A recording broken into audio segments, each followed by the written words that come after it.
इस दुनिया में हर कोई भी आदमी ओमनीसिएंट नहीं है।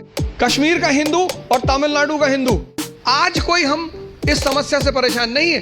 पहले सिख सिद्धांत, इस्लाम, क्रिश्चियनिटी, हिंदू, मुसलमान और फिर उनके विभिन्न डिफरेंट सेक्ट्स, गुजरात का मुसलमान और नॉर्थ ईस्ट का मुसलमान।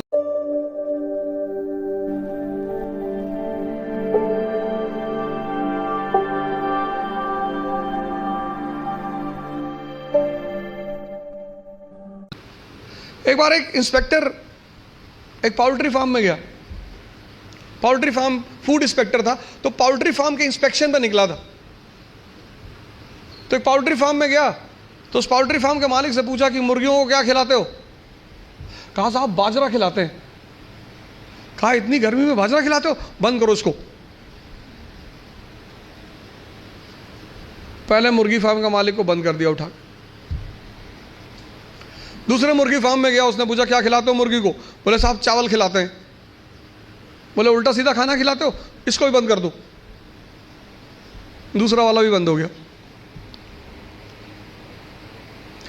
जब वो तीसरे मुर्गी फार्म में एंटर किया, उसने कहा क्या खिलाते हो मुर्गियों को?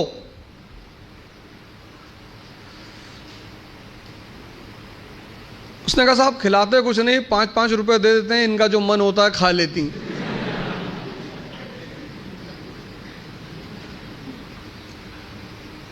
बोला हाँ तुम समझदार आदमी, ऑफिस में आओ।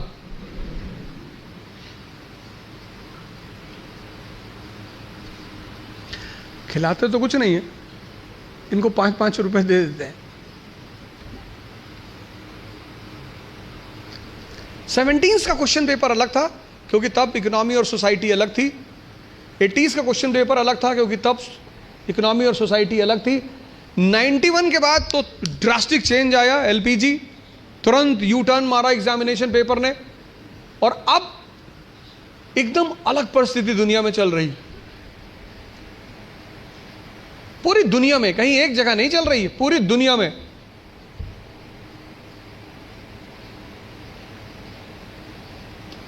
ये तीसरी चीज है, अपना समय। सिर्फ ये नहीं किताब ले लिया रटे जा रहा है, एलपीजी क्या है, connectivity. Bharat unity in diversity का देश है, आज से नहीं, प्राचीन काल से। और उस यूनिटी इन डाइवर्सिटी की मुख्य वजह क्या है? भारत की ज्योग्राफी। कल्चर किस पे डिपेंड करता है? ज्योग्राफी पे। कल्चर मतलब ड्रेस, कल्चर मतलब खाना। कश्मीर का हिंदू और तमिलनाडु का हिंदू, दोनों के ड्रेसिंग सेंस अलग अलग होंगे क्योंकि दोनों की ज्योग्राफी अलग अलग है। गुजरात का मुसलमान और नॉर्थ ईस्ट का मुसलमान, दोनों का ड्रेसिंग सेंस अलग अलग होंगे।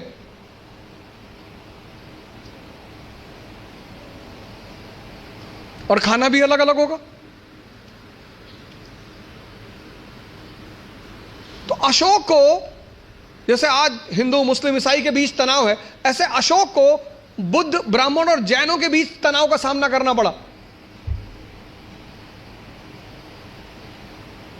और टेंशन चाहे फैमिली में हो या राष्ट्र में, विनाश करती है।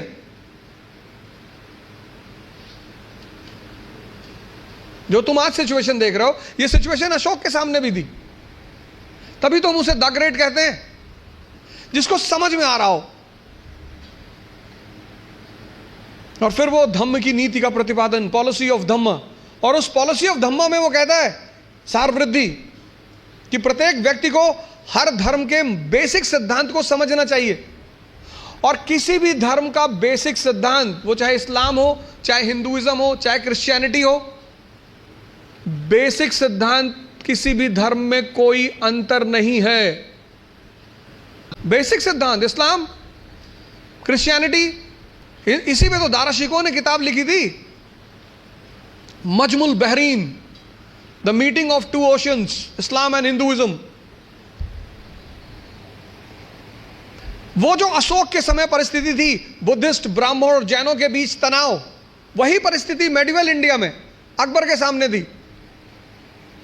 हिंदू, मुसलमान और फिर उनके विभिन्न डिफरेंट सेक्ट्स, संप्रदाय, शिया, सुन्नी, शैवाइट, वैष्णवाइट, तो उसने भी फिर कहा कि नहीं नहीं, इस तनाव को कम करना है तो तौहीद इलाही, तौहीद इलाही।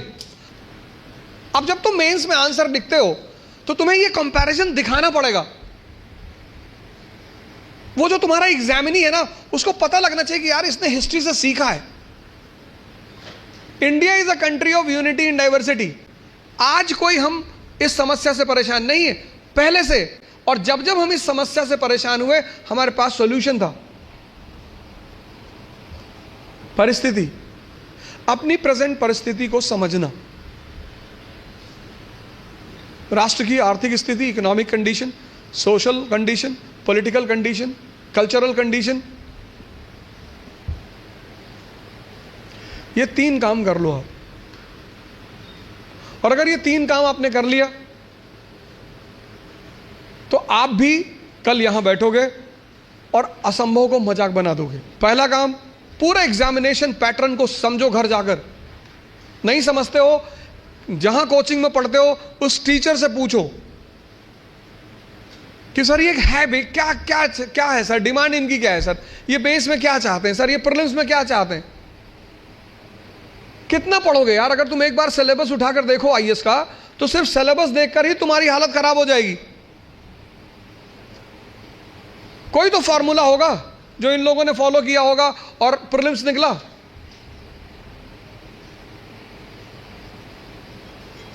इस दुनिया में हर कोई भी आदमी ओमनीसिएंट नहीं है। अभी आप हमसे 4 क्वेश्चन पूछ लो, हो सकता है मैं ही जवाब ना दे पाऊं।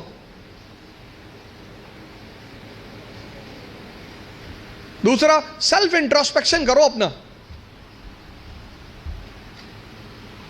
अपनी क्षमता को चेक करो। और तीसरा, अपनी परिस्थिति को समझो। इन सबके साथ, ये 3 बातें क्लियर हुई ना, इन सबके साथ जो चौथी बात, जो मतलब मुझे बोलना ही होता है, जीवन मतलब युद्ध। ये लास्ट बात। या तो आप हंस हंस के लड़ोगे या रो रो के लड़ोगे।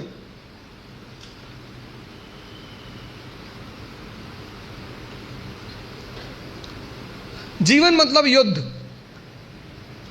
2 लोगों के जीवन में कोई लड़ाई नहीं है। एक चपरासी के जीवन में,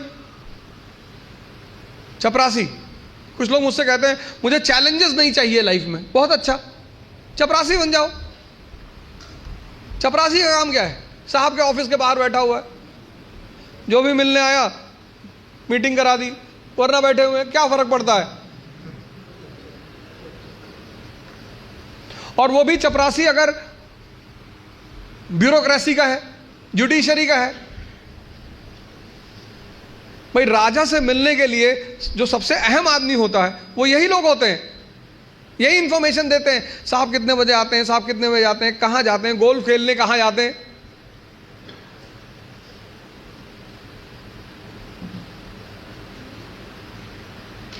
और या फिर जो लोग हरिद्वार चले गए, जिन्होंने कहा भैया हमें नहीं बनना आईएएस, हमें प्रधानमंत्री नहीं बनना, हमें कुछ बनना ही नहीं। आज आप गेरुआ पहन लो, आज आपके जीवन की सारी चुनौती खत्म, क्योंकि आपने मान लिया कि आप इस जीवन की लड़ाई में शामिल नहीं हो। लेकिन जीवन का मजा भी तो यही है। और करना क्या है?